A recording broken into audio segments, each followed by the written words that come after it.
said it raised $35 million in funds in 24 hours. Agiye Hall is a very notorious name in the world of college football, and especially in relation to the transfer portal. He did enter the transfer portal this week, and now he is committed to Sac State. So there's two stories here. Obviously, the story of Agiye Hall and his multiple transfers, obviously being at not Oklahoma, being at Texas. I cannot believe as a Texas fan I almost said that. Jeez Louise. And being a breakout star a little bit when he had some chances to at Alabama. So a lot of people kind of write him off as a person who's missed out on some of his opportunities, some of his talent. Of course, most notoriously, he got caught with 40 pounds of that devil's lettuce going through an Orlando airport. So that's kind of been the hallmark of his, I wouldn't say career, but definitely collegiate era, because he hasn't really been playing football in the last 2 years. So he went to UCF, didn't get to walk on. So we're going to go through that whole story. Good to see him at Sac State, but I think really the bigger story after we talk about him is the whole Sac-12 initiative, right? Sac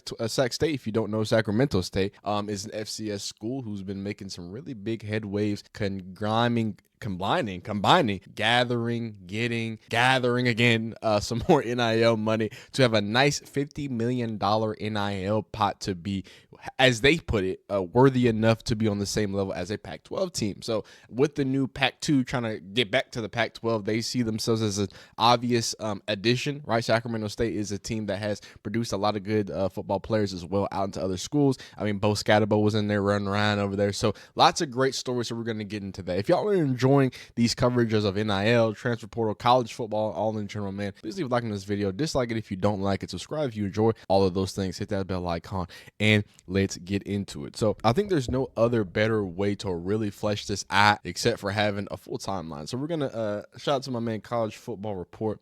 Does some good stuff on Twitter. Make sure y'all give him a follow. So Agiye Hall, and please y'all let me know if I'm pronouncing that wrong. I probably am. So top 40 recruit out of high school in 2021. He went to Alabama. Obviously, he had a few good plays here and there. I think he even made some plays in the playoffs. I have a few plays that we can look at as well. Texas wide receiver. I don't believe he got any to much burn. I think he got some plays here and there. It wasn't a major part of our offense. Then in 2023 goes in the portal, did not find a team. In 2024, he's committed to UCF and planned to walk on. But in 2024, reportedly, he did not join the UCF program, and the next day received probation for having 40 pounds of that lettuce going through an Orlando airport. That is something. That is phenomenal. Not the best decision. I think we can all agree.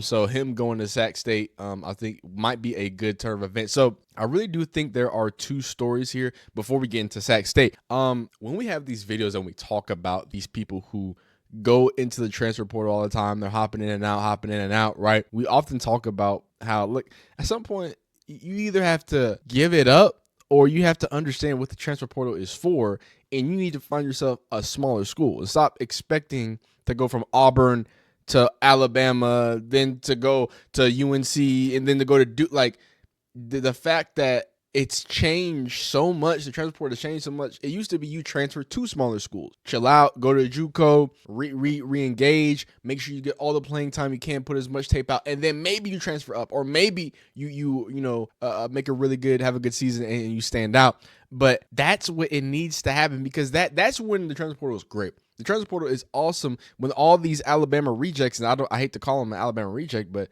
he's an FBS reject. He's an Alabama SEC reject, right? When they get to go to these other schools and become impactful. Yeah, go to Sac State. Yeah, go to Minnesota. I know Minnesota's still a D1 school. Go to these JUCOs. Go to these HBCUs. Why not? Why don't we spread the wealth of talent? Because the more we spread the wealth, the more parity we have, the more winning, the more money these schools can have, the more money they can pay players, yada, yada, yada.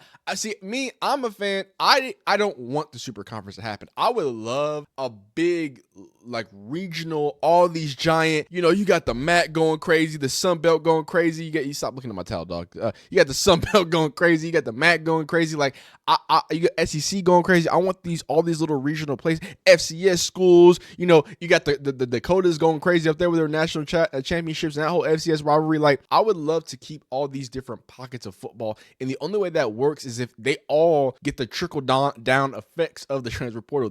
Y'all gotta start going to Sac State. Y'all gotta start going to Montana. Y'all gotta start going to Wyoming. And I know Wyoming is D1 FBS, but you know what I'm saying? Like, y'all gotta start going to these smaller schools. Somebody go take over Colorado State. It's so crazy to me that nobody has gone to one of these schools, and like Sacramento seemingly does, as we're going to go deeper into it, and just says we're going to take over. And again, this is him, you know, obviously no situation. We talked about that, yada yada yada. Anyway, but yeah, I'm surprised that no one else has done this. Said, hey, let's take this small school that has a bunch of money. These schools have a bunch of money, dog. They really do. Some of these schools have a boatload of money. Let's take all this money, and now that we can legally up front just pay them, and now coming into next year, I can just put y'all apparently on a contract. What are we doing here? Why not? Why not in Norfolk State where Mike Vick is, right? Y'all better watch out. He's getting him some recruits. There's gonna be a video soon. Why not where Deshaun Jackson is coaching? I believe Delaware's there. If I could be wrong, please correct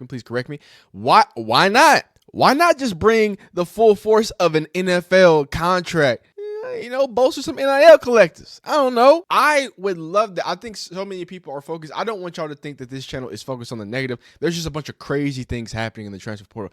I think of this as a positive. This is dope. This is super cool. You're going to have an FCS school that was able to take things into their own hands, raise money, build a new stadium. And they're building a new stadium now. The Sac-12, Sacramento State, has released a rendering of its future 25,000-seat stadium. The Sac-12, the group aiding the Sac State's attempt to reach the FBS level, said it raised $35 million in funds in 24 hours.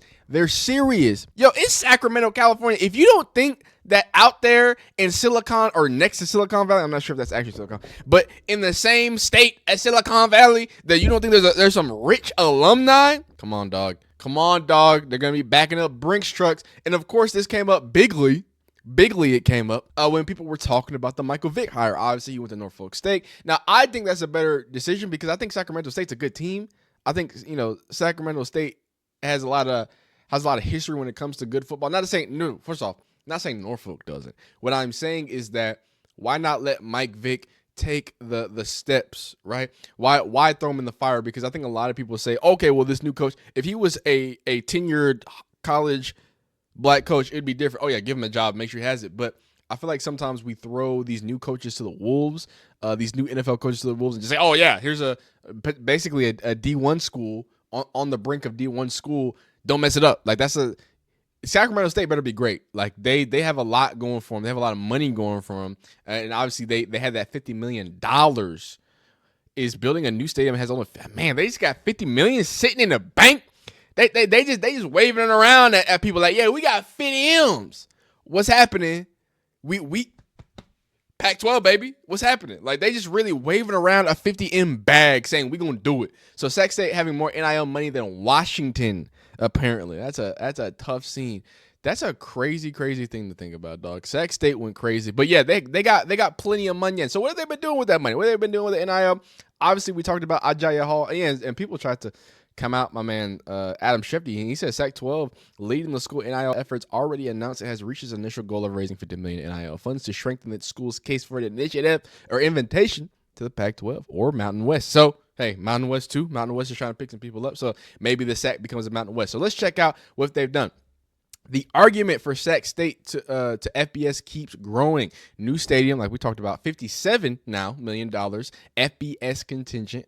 Brilliant head coach in Marion assembled a coaching staff with premier experience, including NFL. 20th largest media market, landing 4- and 5-star talent, like we talked about with Agiye Hall. Added 18. This is the big one. If you want to be an FBS team, the quickest way to do it is get you some FBS players. They added 18 FBS players so far. 18. Here's one of them.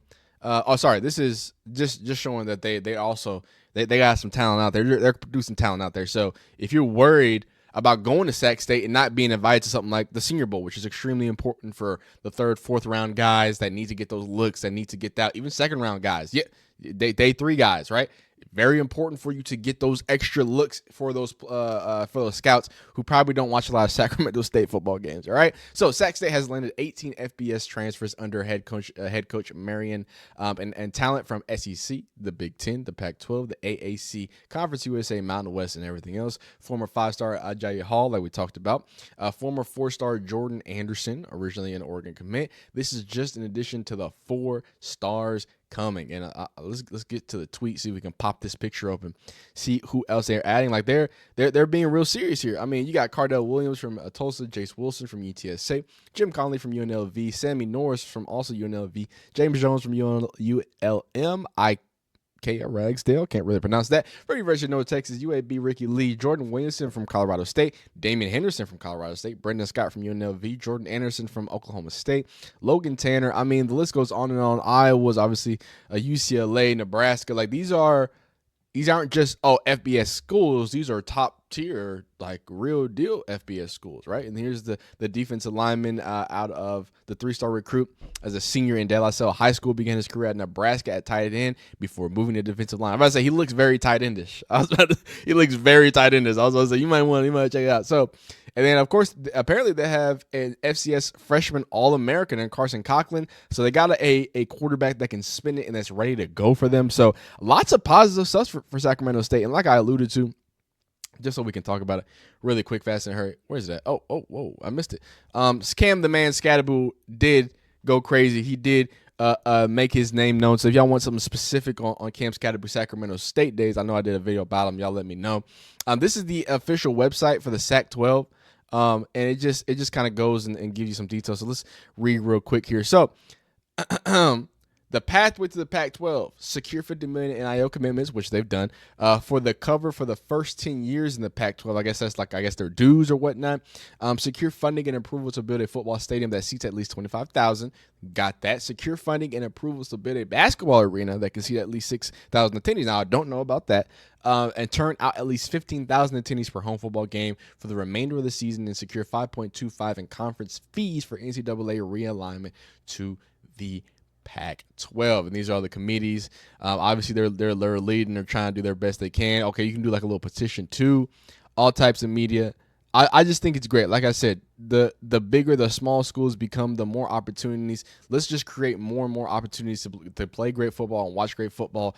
And I just feel like them doing this and executing, getting a big name like Agiye Hall. Now, you can feel how you feel about his history, but undoubtedly he has enough talent that can really take an FCS team and take it to the FBS level. So shout out to Sacramento, shout out to Agiye Hall. Hope everybody goes great. Hope everything goes phenomenal. I'm loving the way, in some ways, that college football is being used. Like NIL can be used in positive ways. Let's make sure we highlight it. Make sure that we're on it, man. But I appreciate y'all watching these videos. And if you do like it, leave a like on it. Just like if you don't like it, subscribe if you enjoy college football content. And I promise we'll see you next time.